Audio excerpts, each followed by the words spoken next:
भक्तीचे धनुष्य वैराग्याची ओढी ज्ञानवान सोडी देवावरी झुंजू गेलो वैरे तो देव स्वजाती झुंजू कोणा प्रते ऐसे झाले झुंजू गेलो वैरे तो देव स्वजाती झुंजू कोणा प्रति ऐसे झाले झुंजू कोणा प्रति ऐसे झाले बसवलिंग म्हणे राहो भडाटो झालो आपोआप देवच मी बसवलिंग म्हणे राहो खटाटो झालो आपोआप देवच मी झुंजू गेलो वैरे तो देव स्वजाती झुंजू कोणा प्रति ऐसे झाले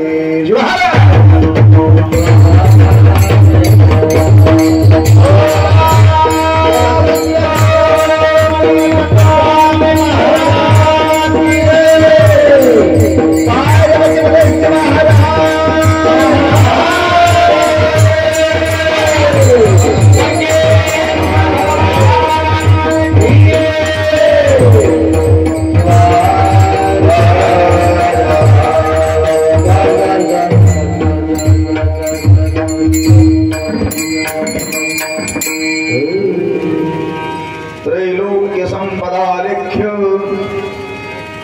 समुल्लेखन भित्तये सच्चिदानंद रूपाय शिवाय ब्रह्मणे नमः अमृतार्थं प्रपन्नानां या सुविद्या पदायिनी अहर्निशमं वन्दे तामीशान् मनोरमा गुरुदेव महादेव गुरुदेव सदाशिवः गुरुदेवात् परं नास्ति तस्मै श्री गुरवे नमः। हर शंभो महादेव विरूपाक्ष त्रिलोचना दया सिंधो दीनबंधो रक्ष रक्ष महेश्वरः मनोजव समारुत तुल्य वेगं जितेन्द्रियां बुद्धिमतां वरिष्ठं वातात्मजं वानरयूत मुख्यं श्रीरामदूतं शरणं प्रपद्ये पंचाननतनुधुतान् पंचाक्षरमनुपमानं पंचसूत्रभूतो वन्दे पंचाचार्यान् जगद्गुरुन् पंचाचार्यगुरु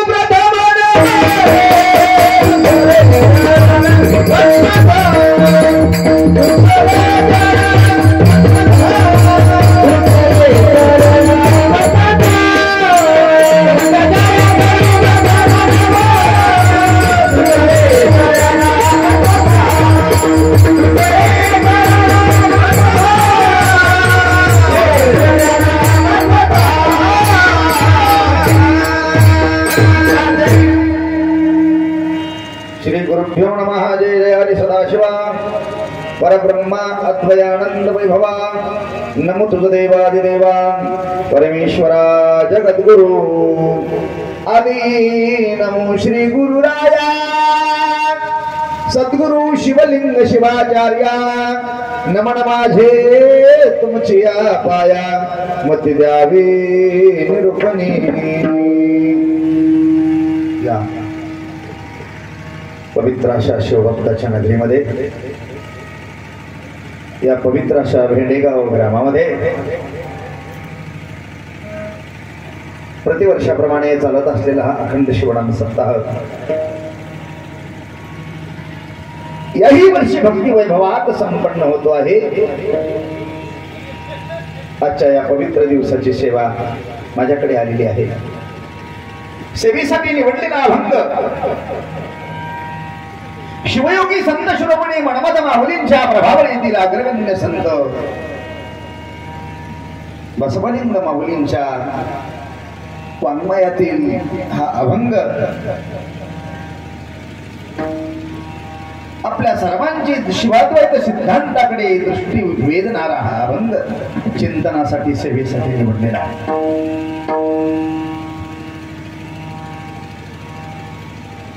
सर्व गावकरी मंडळींना प्रथमतः धन्यवाद। सुंदर अशा प्रकारच्या कार्यक्रमाचं नियोजन, प्रत्येक कामामध्ये क्वालिटी आहे। अतिशय प्रत्येक क्षेत्रात निष्णात असलेली मंडळी, गायन क्षेत्रात, वादन क्षेत्रात सगळी आपण विद्वज्जन्य मंडळी या ठिकाणी बोलवलेली आहे आणि सुंदर अशा प्रकारचं नियोजन। प्रथमतः गावकरी मंडळींना धन्यवाद देऊन सेवेला सुरुवात।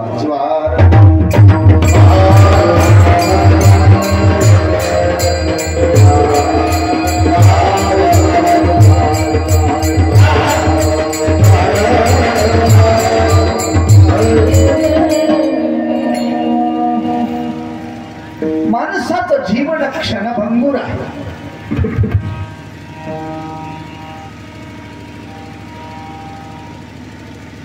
आणि या क्षणभंगूर जीवनाला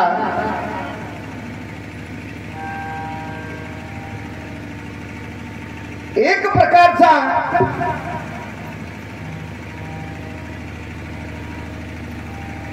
दिलासा द्यायचं काम, आशेचा किरण दाखवण्याचं काम त्या संप्रदायातील संतांनी केलं।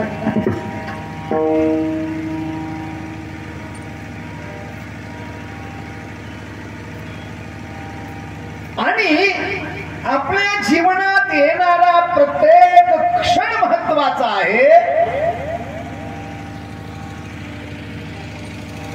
म्हणून त्या क्षणाचं महत्व आपल्याला कळायला पाहिजे। म्हणून तो क्षण, तो दिवस, ती वेळ वाया न घालवता आपल्या जीवनाचा कालावधी भक्ती या साधनेकडे आकर्षित करण्याचा प्रयत्न संतांनी केला। संतांच्या जीवनामध्ये ज्या 3 गोष्टी महत्वाच्या होत्या त्या 3 गोष्टी त्यांनी अंगीकारल्या, स्वीकारल्या आणि जीवनाची नौका अनुभूतीपर्यंत नेऊन पोहोचवली किंवा अद्वैत अवस्थेची प्राप्ती करून घेतली असे संत आपल्याला भक्ती शिकवतात। आपल्या जीवनामध्ये बाकीचं काहीही महत्वाचं नाही। अरे माणूस हा किती वर्ष जगला, किती काळ जगला याला महत्व नाही, तर माणूस कसा जगला याला महत्व। बरीच माणसं 100 वर्ष, 125 वर्ष जगतात, पण त्या 125 वर्षातल्या आयुष्याच्या कालावधीतील किती दिवसाचं मूल्यमापन चित्रगुप्तानं केलं, केलेल्या क्रियेचं, केलेल्या कर्माचं चित्रगुप्तानं केलेलं मूल्यमापन त्याला विशेष महत्व आहे। म्हणून जीवनाची जी प्रणाली आहे ती कर्माला बांधलेली आहे, कर्माला। आणि मनमत माऊली सारखे दृष्टी संत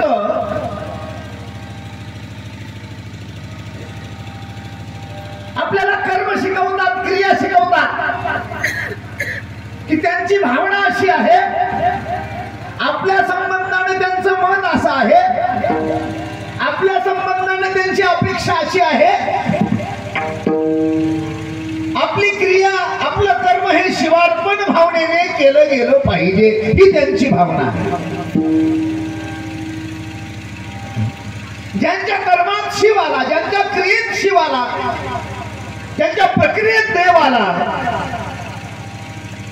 त्यांचं जीवन धन्य झालं. त्यांचं जीवन आणि जीवनाला धन्यता प्राप्त करून देण्याचं काम यांनी केलं. म्हणून लक्षात ठेवा, आपल्या जीवनामध्ये भक्ती महत्वाची आहे आणि ती भक्ती अतिशय सोपी करून लक्ष्मण महाराजांनी आपल्याला शिकवली. शिवसंत लक्ष्मण महाराज हे दृष्टी संत अवघड भक्तीला सोपं करतात. मनमत माऊली अवघड भक्तीला सोपं करतात. कोणती भक्ती? भक्ती कोणती? जी जीवाकडून केली जाणारी आहे. कुणाची भक्ती? जीवाचा अनुबंध ज्याच्याशी आहे त्याची भक्ती. मग जीवाचा अनुबंध कुणाशी आहे? शिवाशी आहे. जीवाचा संबंध कुणाशी आहे? देवाशी आहे.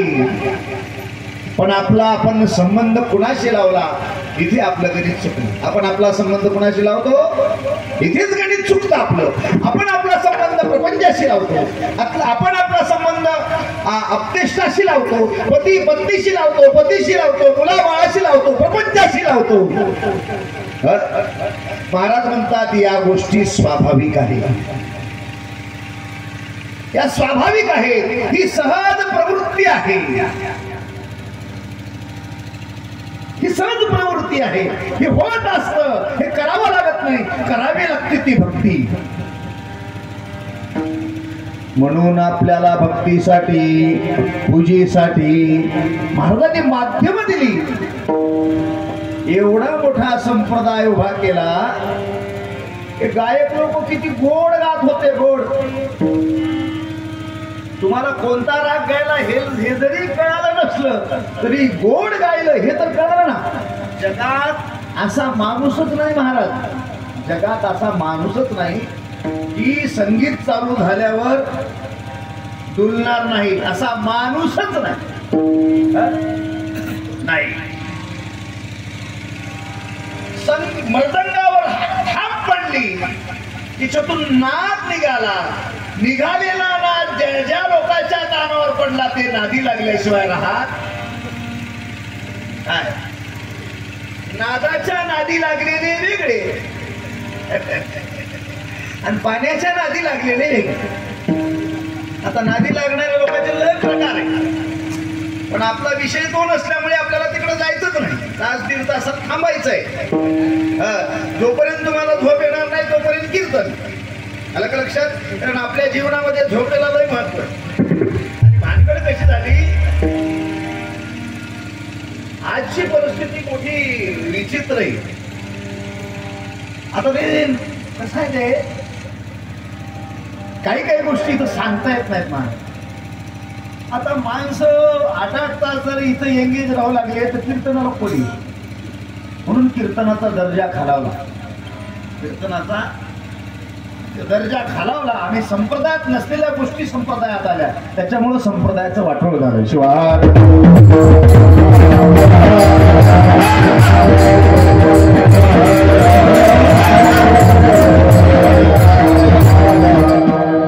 तुमच्यावर लय मोठी जबाबदारी आहे. तुमच्यावर जबाबदारी आहे, आमच्यावर जबाबदारी. हे टिकलं पाहिजे.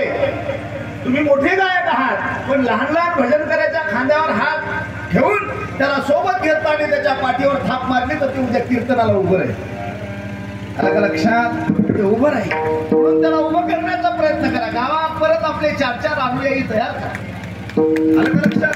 गावापर्यंत 4-4 ताळकरी तयार झाले पाहिजे. 2-2, 1-2 कीर्तनकार, प्रवचनकार तयार झाले पाहिजे. तरी ही टिकल का? आपली शाळा नाही, आपली काही संस्था नाही, आपलं काहीच नाही. आपला सगळा बिन भांडवली धंदा आहे. तुम्ही गोड गायलात, तुम्ही गायला शिकलं, तुम्ही स्वतःच्या बळावर शिकलं, तुम्ही तुम्हाला शिकवणारा हुडकीला शोधून काढला. आलं का लक्षात? हे जास्त काय टिकलं पाहिजे आणि या कीर्तन परंपरेला चांगले दिवस आले पाहिजे. चांगले दिवस याच्यासाठी प्रयत्न करा. बाकीच्या सगळ्या गोष्टी गौण आहे. गौण काय गोड चाल झाली, काय गोड, काय आनंद आहे. अरे या आनंदाचं मूल्य शब्दात, त्या आनंदाचं जे मूल्य आहे त्याचं पैशात करता येणार नाही किंवा शब्दातही करता येणार महाराज. आणि तुम्ही ज्या देवाची भक्ती करताना, ज्या महादेवाची भक्ती करता, त्या भगवान शिवाची भक्ती करताना, त्या भगवान शिवाची सगळ्यात आवडती वस्तू जर काय असेल तर हे गायन आहे, भजन. मद्भक्त्या यत्र गायन्ति तत्र तिष्ठामि पार्वती. अरे माझे भक्त जिथे गायतात ना, गायन करतात ना, माझे भक्त जिथे गातात ना, गायन करतात ना, माझे नाव गावे सप्रेमेश, प्रेमाने माझं नाव घेतात ना, काय ते भजनही मला आवडतं, तो भक्तही मला आवडतो. आणि देवाला जे आवडतं ना ते त्याला दिलं पाहिजे. आपल्याला जे आवडतं ते देवाला आवडत नाही बरं का.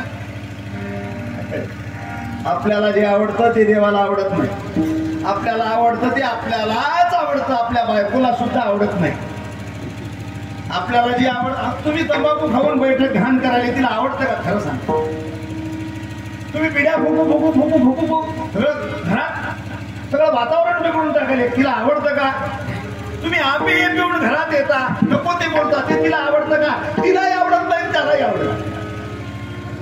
म्हणून आपल्याला जे आवडतं ते त्याला नाही आवडत. त्याला जे आवडतं ते केलं तर त्याचं पुण्य मिळतं. आणि माणसाच्या जीवनात गती, सद्गती, प्रगती कशाने? पुण्याने. पुण्याधिक क्षीण पापा. अरे पुण्य वाढलं की पाप पंजर क्षीण होतो. आणि ते पुण्य मिळवून द्यायचं काम या संप्रदायाने केलं. पुण्य मिळवून द्यायचं काम या संतांनी केलं. पुण्य मिळवून द्यायचं काम संतांनी शिकवलेल्या भक्तीने केलं. आणि केवढा एवढा मोठा अवघड परमार्थ सोपा केला आणि सांगितलं सोपे आहे.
तुम्हाला काही सापडायचंच नाही. सोपे आहे फार. अरे खूप सोप आहे, खूप. काय इकडे लक्ष द्या, माय इकडे लक्ष द्या. परमार्थामध्ये लक्ष, ध्यान, ध्यानाला विशेष महत्व आहे. सगळ्यांनी मन कानात ठेवून कीर्तन ऐकायचं. लक्षात अतिशय महत्वाच्या गोष्टी सांगून मी जाणार आहे. महत्वाच्या तेवढ्या सांगणार आहे. लक्षात माऊली म्हणतात सोपी आहे. मी सांगितलेली भक्ती खूप सोपी आहे. भक्ती आम्हाला काय देऊन जाते? भगवान शिव आणि पार्वती हिमालयात बसलेले. आता हिमालयातलं वातावरण कसं आहे? -डिग्री. लक्षात -डिग्री तापमान. आणि अशा स्थितीमध्ये पार्वती बाजूला बसली. भगवान शिवाचा पार्वतीच्या शरीराला स्पर्श झाला आणि दाहकता जाणवली. पार्वतीचं शरीर सदा गरम असायचं. अरे -डिग्री तापमानामध्ये शरीर गरम राहतं, काय कारण आहे सांगा ना? आता हिवाळा पडला तर 4-4 वाकळा घेतल्या तरी अंग गरम होईना आपलं. आणि अशा -डिग्री तापमानामध्ये पार्वती मातेचं अंग एवढं गरम. भगवान शिव विचारतात हे काय काय आहे? तिने सांगितलं ही ऊर्जा आहे. ऊर्जा ही काय आहे? ऊर्जा आहे. ऊर्जा ही विद्युत आहे. पॉवर आहे. पॉवर याला वॅट म्हणतात. वॅट कशी यायली चालली. ही विद्युत आहे. ही ऊर्जा आहे. ऊर्जा. एवढं शरीर गरम कशाने झालं? भक्तीने झालं. काय कशाने? भक्तीने झालं. अर्थात भक्ती ही ऊर्जा निर्माण करते. ऊर्जा ही ऊर्जा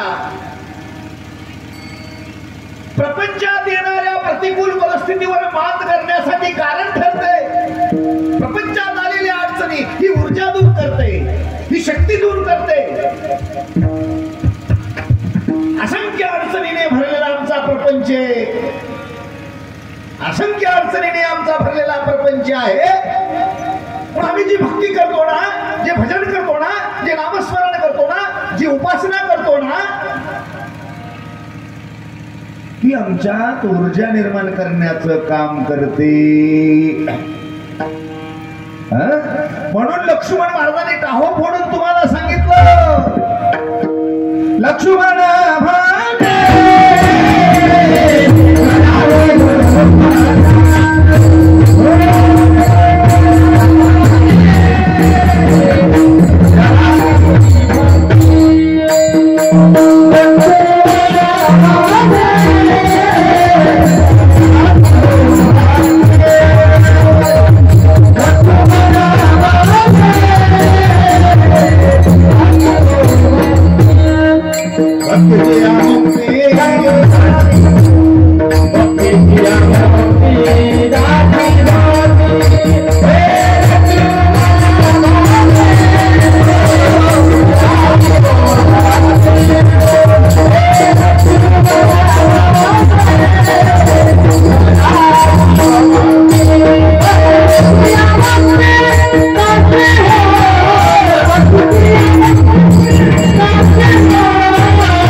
मुक्तिदास्य करीती हे नवलकाय, त्याच्याही पुढची अवस्था भक्तीने प्राप्त होते. म्हणून लक्ष्मण महाराज म्हणतात करा की हो भक्ती. म्हणून प्रपंचव्याप्त विषयजन्य सुखात रमान झालेल्या माणसाच्या जीवनात भक्ती महत्वाची आहे. भक्ती ती विशेष आहे, विशेष. आणि आपण आपल्या जीवनामध्ये विशेष गोष्टीला महत्व दिलं पाहिजे, सामान्य नाही. आपलं काय सामान्य गोष्टीकडे ध्यान आहे, सगळं सामान्य गोष्टीकडे ध्यान आहे, सामान्य गोष्टीकडे. गुरुजी शिकवत होते शाळेमध्ये, गुरुजी शाळेत शिकवत होते, इतिहास शिकवत होते, इतिहास शिकवत होते. आणि एवढ्यात मोठे साहेब आले शाळा तपासायला. हे विशेष सांगतो बरं, साहेब आले शाळा तपासायला. म्हणजे काय शिकवता? म्हणजे इतिहास शिकवतो. गुरुजीच्या हातातलं पुस्तक घेतलं साहेबांनी. म्हणजे बरोबर शिकवता? म्हणले हो. वर पुढे बसलेले साहेबाच्या खुर्चीवर, गुरुजीच्या खुर्चीवर साहेब बसले आणि साहेबाच्या खुर्चीच्या पाठीमागे गुरुजी उभं टाकले. बरोबर, तुम्हाला प्रश्न विचारू का? बरोबर, गुपचूपच. गुरुजी म्हणतात विचारा. आता त्याच्या अस्मितेचा प्रश्न आहे गुरुजीच्या. शिष्य बिघडला तर इज्जत कोणाची जाणार आहे? विद्यार्थी बिघडला तर लाच कोणाची जाणार आहे? गुरुजीच म्हणाले विचारा साहेब, विचारा. इतिहासाचं पुस्तक होतं, त्यात वाचलं काय शिकवायला, ते विचारलं पोरायला. बरोबर सांगा, शिवाजी महाराजांचा जन्म कुठे झाला? हे काय पोराला सांगाय ना, कारण गुरुजी शिकवित होते, पोरं मोबाईल बघत होते. शिवाजी महाराजांचा जन्म कुठे झाला? तुम्ही दृष्टांत ऐकला असेल, मी वेगळं सांगणार आहे थोडं.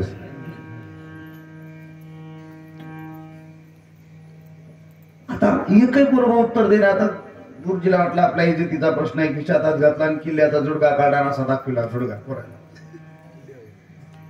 पोरं म्हणले किल्ल्यात झाला.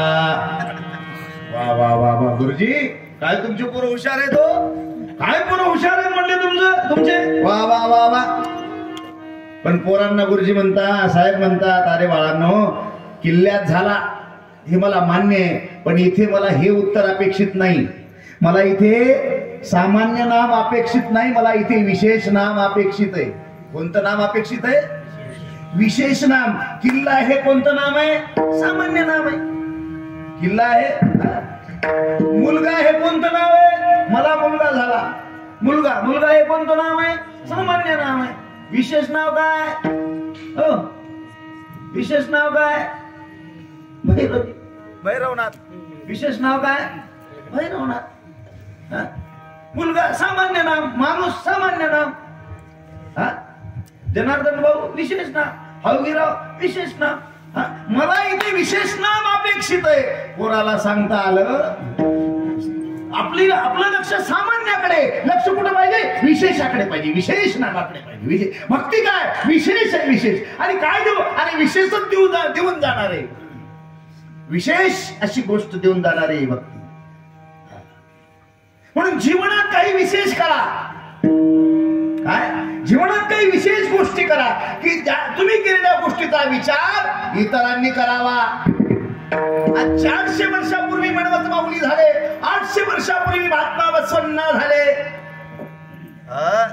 पण त्यांच्या वाङ्मयाचा विचार आज घराघरात केला जातो. त्यांच्या परमरहस्याचं पालन घराघरात, गावागावात, तालुक्यात, जिल्ह्यात, अख्ख्या भारतात, जगात होतं. हे विशेष आहे. अरे विशेष काही करा, विशेष काही करा. प्रपंच आणि परमार्थ या दोन्हीतलं विशेष काय? प्रपंच आणि परमार्थ या दोन्हीतलं विषय काय? विशेष काय कळावं. याच्यासाठी विचार अपेक्षित आहे. याच्यासाठी विचार अपेक्षित आहे. विचार आणि विचारच राहिला नाही. एक माणूस म्हणला विचार म्हणजे काय महाराज? विचार शब्दाचा अर्थ सांगा. खरंच आहे की हो? आपण विचार शब्दाचा आता त्याला कसा पटवून द्यायचा? कसा पटवून द्यायचा? म्हणलं तुम्ही घरी राहता ना रोज? म्हणले हो. तुमच्यासारखे महाराज होत आम्ही मठात राहायला, घरीच राहतो. ठीक आहे. सकाळचा टाईम, गव्हाचं टोपलं भरलं आणि बायकोनं मालकाच्या डोक्यावर दिलं. म्हणले दळून आणा. दळणाचा कार्यक्रम आपल्याकडेच आहे ना. दिसायचा त्याच्याकडे, दळायचा आपल्याकडे. असं वाटणी केलेली चांगली, संघर्ष होत नाही. मालकीने पायलीवर गहू दिले मालकाच्या डोक्यावर दळायला टोपल्यात. विचार सांगतो तुम्हाला. म्हणले हे टोपलं उचला आणि दळून आणा. ते टोपलं घेतलं, पाहतो तर काय त्याच्यामध्ये एवढा मोठा वाळूचा खडा, असा टप्पूचा. ते मला तुला काय कळतंय का? एवढा मोठा वाळूचा खडा. आता मला सांगा, निसलेल्या गव्हामध्ये एवढा मोठा वाळूचा खडा आहे का नाही? आता गहू फेकून द्यावं का खडा फेका? हो जनार्दन, काय फेका? खडा फेका. बरोबर बोलली. खडा फेकून द्यावा. का? ती अयोग्य आहे. खडा अयोग्य आहे आणि गहू योग्य आहे. काय? गहू योग्य आहे आणि खडा अयोग्य आहे. अयोग्य वस्तू काढून टाकायची. आलं का लक्षात? मग योग्य त्यानं गहू फेकले का खडा फेकला? हे ज्याला कळालं, हे कळणं यालाच विचार म्हणतात. हे कळणं याला विचार म्हणतात.